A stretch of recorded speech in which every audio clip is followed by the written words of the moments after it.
بتشرب سجاير ليه؟ وانت يا باشا وانت يا بيه بتشرب سجاير ليه؟ وانت يا ابني بتشرب سجاير ليه؟ لا بتنسيك هم ولا بتشيل غم. بتشرب سجاير ليه؟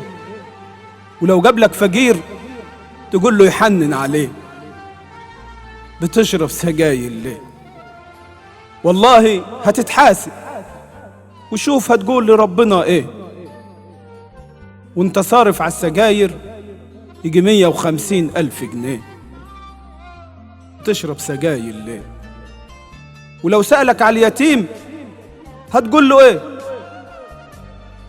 انت ليك قدوة اقتدي بيه، ولما اجيب لك سيرة النبي صلي عليه. وما تبقاش بخيل، ولا انت بتصرف في الحرام والحلال اخيه.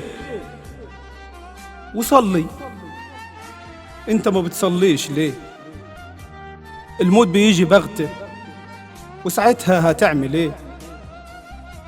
وانت يا حاجة بتجيبي لابنك سجاير ليه؟ مش احسن ما يشرب حشيش؟ طب قول لي يا ابني انا اعمل ايه؟ وامه محتارة على العشاء هتكمله بايه؟ وعلبة السجاير في جيبه؟ طبعا ما هو سعادة البيه. هو الجيل ده كده معرفناش نربيه. بتشرب سجاير ليه؟